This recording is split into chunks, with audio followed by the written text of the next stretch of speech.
Having now discussed political economy very generally and kind of different model of political economy and that continuum from strong state involvement of the government in the economy, as we see in the communism and then socialism, to medium involvement in mercantilism, to the least amount of involvement in which what we see in laissez-faire capitalism. It's time for us to look at two examples. We are going to be exploring the political economy in advanced industrialized countries. Our two examples there, here, of course, are the UK and Sweden. It will start off as usual with the UK and talk a little bit about the UK's state and the economy. Now, the model of the UK has always been that the heavily government has not been heavily involved. Its economic management has been limited. It doesn't tell businesses what to do. Uh, think about what Christian Kron article had said. He said they wouldn't organize the bank to invest in one area or the other. So instead of capital um, lead to raise by looking for private investors, there is not a strong lot of strong strategic coordination where the government sits down and says what to do, what do we want to do, our business to do. So it says they will figure it out. The market will show the way. There are other countries like Germany which has a little bit more coordination, or France which has quite a strong central government led coordination. Now, uh, as an example of this, we are going to look at the post-war monetary policy. And monetary policy is just how much money you print. That's one aspect, and how much money you borrow. This has to do with the value of your money. Very, very simply, the value of your money is a relative thing. It's compared to the value of money in other countries. Um, and you think of countries almost like individuals where you have, let's say, two individuals. Let's say one individual is, you know, your roommate, and one individual is a wild partier, spends all his money on, I don't know, well, alcohol, narcotics, video games, you name it, and as such never has enough money.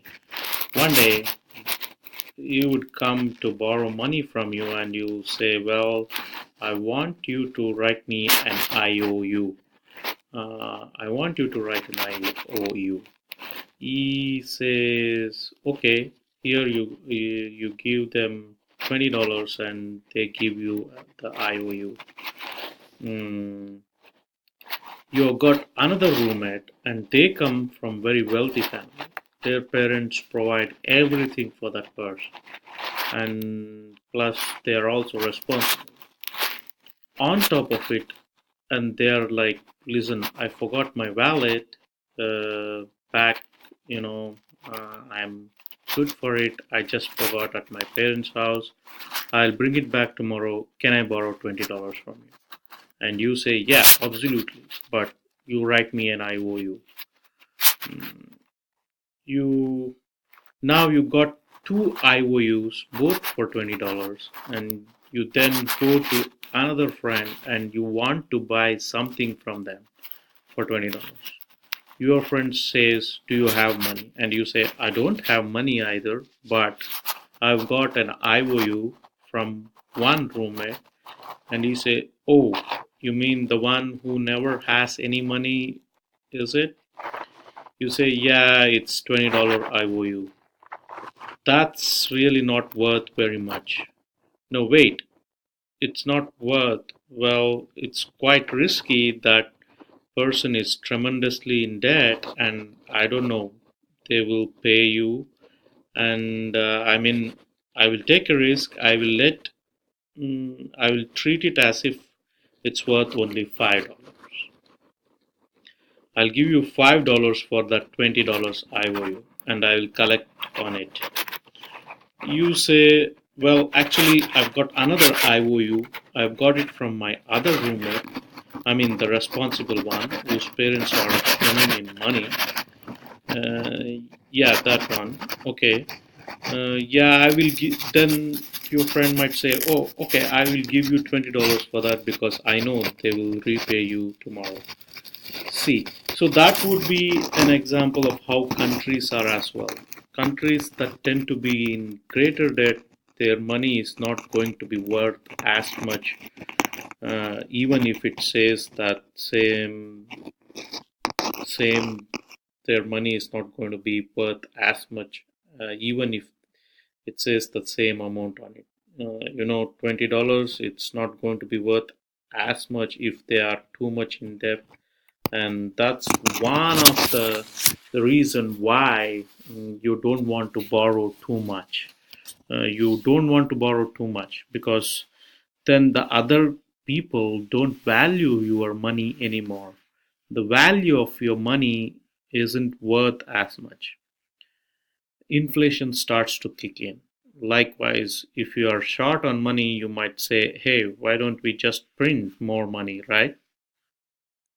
So you are a Democrat. You think money grows on tree. Well, it doesn't grow on trees because it gets printed by printing press. But hey, why don't we just print more money? Well, what happens there? Let's talk a little bit about inflation 101. If you could imagine, here in a classroom, I walk in and I have a and I've got a candy bar up here on my desk, and someone in the front row is really, really, really hungry, right? Now the bar costs $1, and I am kind of hungry myself. But someone offers me $2 for it, uh, and say, "Great, yeah, give me the $2, and I'll give you the chocolate bar." Now, what would have happened if is right before coming to class, some person outside the door gave everybody $100. Right before you say, guys all walked into class, and there you are sitting in front of me. A lot of you are hungry, and guys in the front row again say, hey, $2 for your candy. When someone behind says, no, wait, I'll give you $5, I will give you $10, and in the end, I'll sell that candy bar for $20. Why? Because there is more money in the system. But that means that that money isn't worth as much anymore. Now it takes you $20 in that new environment to buy that candy bar. That is the way it is also with money. So if you print too much money, you throw more money into the system. Yeah, sure, it gives you enough to pay your bills, but the overall value of money goes down, and then you have inflation. You might just say, hey, inflation is a happy price to pay. No, it's not. Inflation is the worst thing for businesses because it doesn't allow them to plan very well. And again, the debt that they have today, somebody will give them back a month or two later when that money isn't worth as much anymore. So you kind of getting ripped off. You are getting $100 back in 2 months, at which time the $100 is worth only $90. It's almost like losing $10. So government is having a strong incentive of not wanting to allow inflation to happen. So with that background, let's look at how countries might manage their monetary policy in terms of having in terms of going into debt or wanting to print more money. With the UK, we already talked about that there were three eras after World War II of collectivism when um, when the more left-leaning parties, the social democratic parties, Labour was in power. Then we had the enterprise culture with Margaret Thatcher, and then we had the third wave. Well, there's also been a monetary policy that's reflected these three eras.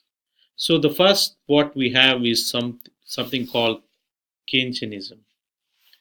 And Keynes was an economist who had come up with this theory. Well, not necessarily theory. It's a thought. He was describing somewhat something that countries do. What it was is this, that basically business cycles go up and down, boom and bust, up and down, boom and bust. What tends to happen is when things are going pretty well, there is more revenue for the government. It can tax more and spend more.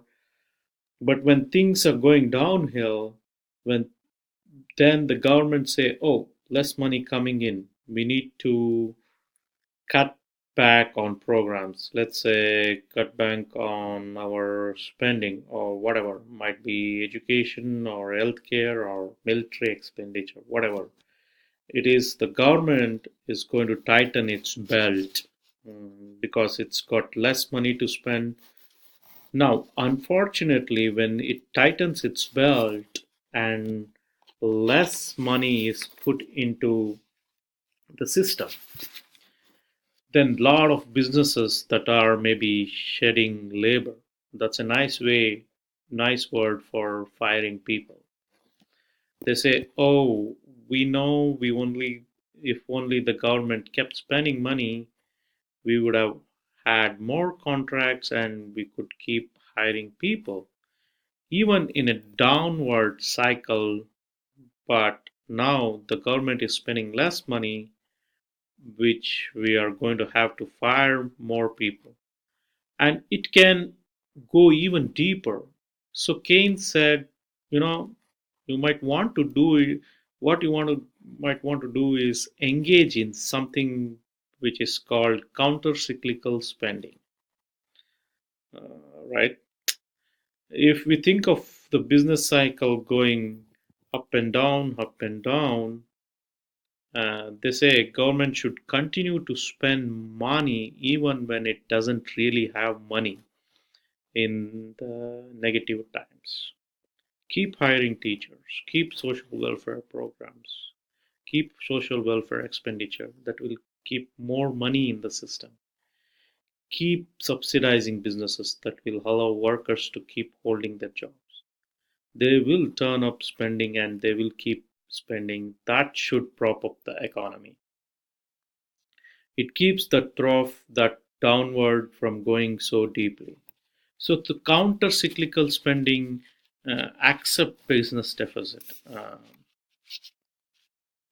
in the hope that you're going to boost the consumption mm, of the people who still have jobs and still have money.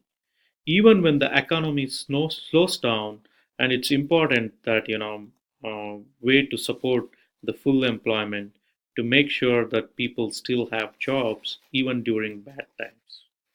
Now, what that simply means is, again, the government spends money and it loans money, but it's not really super targeted.